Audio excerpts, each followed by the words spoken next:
ये भक्तों, आज सुनते हैं शारदीय नवरात्रि में श्री दुर्गा नवरात्रि व्रत कथा। 9 दिन जरूर सुने। इस कथा का पाठ सभी 9 देवियों की मिलेगी कृपा और होगी हर मनोकामना पूर्ण। तो एक बार बोलिए प्रेम से दुर्गा महारानी की जय, भगवती माता की जय। श्री बृहस्पति जी बोले, हे ब्रह्मा जी, आप अत्यंत बुद्धिमान, सर्वशास्त्र और चारों वेदों को जानने वाले में श्रेष्ठ हो। हे प्रभु, कृपा कर मेरा वचन सुनो। चैत्र, आश्विन, माघ और आषाढ़ मास के शुक्ल पक्ष में नवरात्र का व्रत और उत्सव क्यों किया जाता है? हे भगवान, इस व्रत का फल क्या है? किस प्रकार करना उचित है?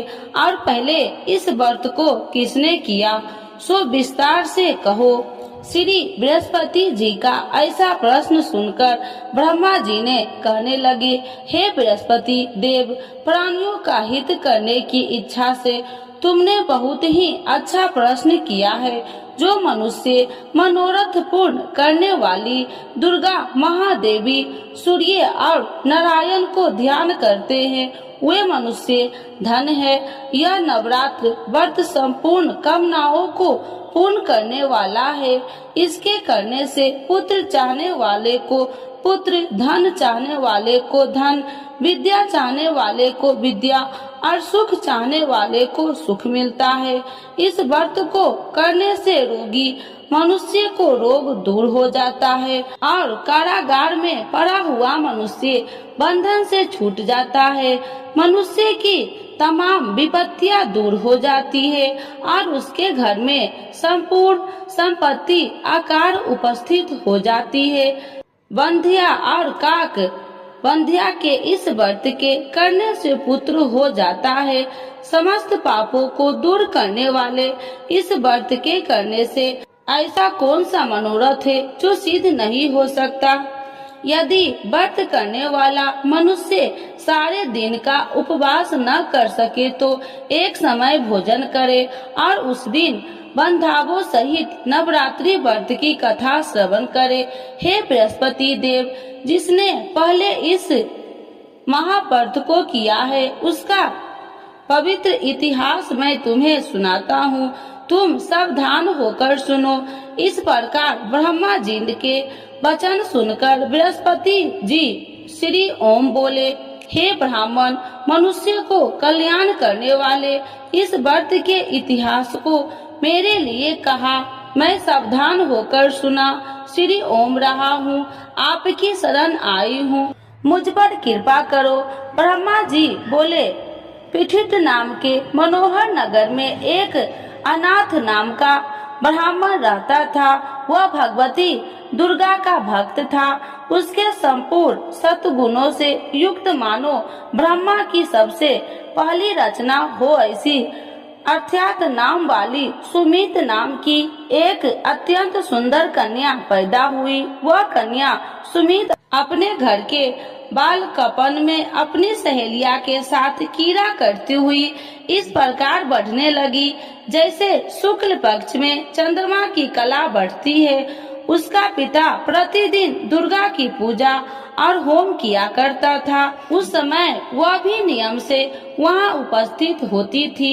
एक दिन वह सुमित अपनी सखियों के साथ खेलने लग गई और भगवती के पूजन में उपस्थित नहीं हुई। इसके पिता को पुत्री की ऐसी असावधानियां देखकर क्रोध आया और पुत्री से कहने लगे कि हे दुष्ट पुत्री, आज प्रातः से तुमने भगवती की पूजा नहीं किया। इस प्रकार मैं किसी कुष्ठी और जय माता दी दरिद्र मनुष्य के साथ तेरा विवाह करूंगा। इस प्रकार कुपित पिता के वचन सुनकर सुमित को बड़ा दुख हुआ और पिता से कहने लगे कि हे पिताजी, मैं आपकी कन्या हूँ, मैं आपके सब तरह से अधीन हूँ। जैसे आपकी इच्छा हो मेरा विवाह कर सकते हो। होगा वही जो मेरे भाग्य में लिखा है। मेरा तो इस पर पूर्ण विश्वास है। मनुष्य न जाने कितने मनोरथ को चिंतन करता है, पर होता वही है जो भाग्य में विधाता ने लिखा है। जो जैसा करता है उसको फल भी उस कर्म के अनुसार ही मिलता है, क्योंकि कर्म करना मनुष्य के अधीन है पर फल देव के अधीन है। जैसे अग्नि में पड़े हुए तीन दी उसको अधिक प्रतिदीप्त कर सकते हैं, उसी तरह अपनी कन्या के ऐसे निर्भरता से कहे हुए वचन सुनकर उस ब्राह्मण को अधिक क्रोध आया। तब उसने अपनी कन्या का एक कुष्ठी के साथ विवाह कर दी और अत्यंत क्रोध होकर पुत्री से कहने लगे कि जाओ जाओ, जल्दी जाओ, अपने कर्म का फल भोगो। देखो केवल भाग्य में भरोसा पर रहकर क्या करती है। इस प्रकार से कहे हुए पिता के कुटु वचन को सुनकर सुमित अपने मन में विचार करने लगे कि अहो मेरा बड़ा दुर्भाग्य है जिसने मुझे ऐसा पति मिला है। इस तरह अपने दुख का विचार करती हुई वह सुमित अपने पति के साथ वन चली गई और भयानक वन में कुशा युक्त उस स्थान पर उन्होंने वह रात बड़े कष्ट से व्यतीत की। उस गरीब बालिका की ऐसा दशा देखकर भगवती पूर्व पुण्य के प्रभाव से प्रकट होकर सुमित से कहने लगे कि हे ब्राह्मणी, मैं तुम पर प्रसन्न हूँ, तुम जो चाहो वरदान मांग सकती हो। मैं प्रसन्न होने पर मनोवांछित फल देने वाली हूँ। इस प्रकार भगवती दुर्गा का वचन सुनकर ब्राह्मणी कहने लगे कि आप कौन है जो मुझ पर प्रसन्न हुई हो। यह सब मेरे लिए कहा और अपनी कृपा दृष्टि से मुझ दासी को कृतार्थ करो। ऐसा ब्राह्मणी का वचन सुनकर देवी कहने लगे कि मैं आदि शक्ति हूँ और मैं ही ब्रह्मा विद्या हूँ और सरस्वती भी हूँ। मैं प्रसन्न होने पर प्राणियों को दुख दूर कर उसको सुख प्रदान करती हूँ। हे ब्राह्मणी, मैं तुम पर तेरे पूर्व जन्म के पुण्य के प्रभाव से प्रसन्न हूँ। तुम्हारे पूर्व जन्म का वृत्तांत सुनाती हूँ, सुनो। तुम पूर्व जन्म में निषाद भील की स्त्री थी और अति पतिव्रता थी। एक दिन तेरे पति निषाद ने चोरी की। चोरी करने के कारण तुम दोनों को सिपाहियों ने पकड़ लिया और ले जाकर जेल खाने में कैद कर दिया। उन लोगों ने तेरे को और तेरे पति को भोजन भी नहीं दिया। इस प्रकार नवरात्र के दिनों में तुमने न तो कुछ खाया और न जल ही पिया, इसीलिए 9 दिन तक नवरात्र का व्रत हो गया। हे ब्राह्मणी, उन 9 दिनों में जो व्रत हुआ उस व्रत के प्रभाव से प्रसन्न होकर तुम्हें मनोवांछित वस्तु दे रही हूँ। तुम्हारी जो इच्छा हो सो मांगो। इस प्रकार दुर्गा के कहे वचन सुनकर ब्राह्मणी बोली, अगर आप मुझ पर प्रसन्न है तो हे दुर्गे, आपको प्रणाम करती हूँ।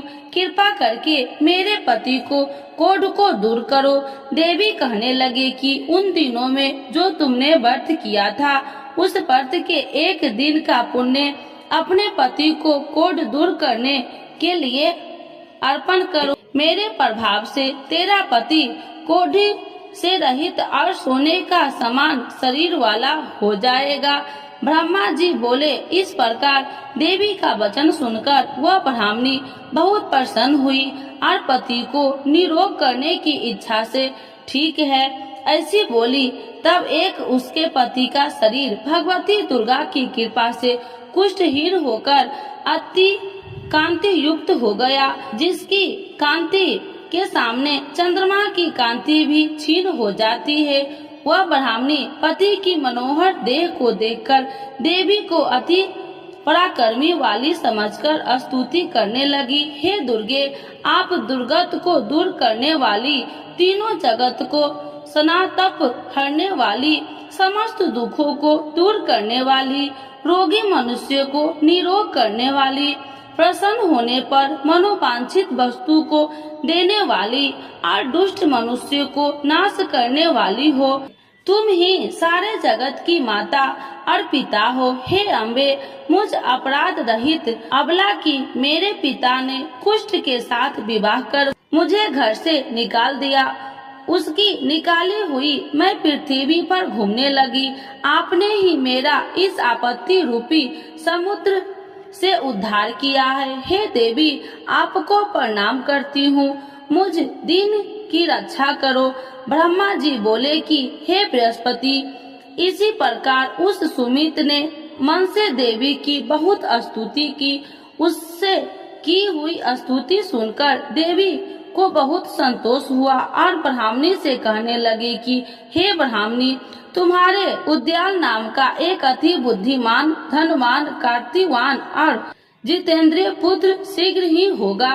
ऐसा कहकर वह देवी उस ब्राह्मणी से फिर कहने लगी कि हे ब्राह्मणी, और जो कुछ तेरी इच्छा हो वही मनोवांछित वस्तु तुम मांग सकती हो। ऐसा भगवती दुर्गा का वचन सुनकर सुमित बोली कि हे भगवती दुर्गे, अगर आप मेरे पर प्रसन्न है तो कृपा कर मुझे नवरात्रि विधि बताइए। हे दयावती, जिस विधि से नवरात्र व्रत करने से आप प्रसन्न होते हैं, उस विधि और उसके फल को मेरे लिए विस्तार से वर्णन करें। उस प्रकार ब्राह्मणी के वचन सुनकर दुर्गा कहने लगी कि हे ब्राह्मणी, मैं तुम्हारे लिए संपूर्ण पापों को दूर करने वाली नवरात्र व्रत विधि को बतलाती हूँ, जिसको सुनने से तमाम पापों से छुटकारा, मोक्ष की प्राप्ति हो जाती है।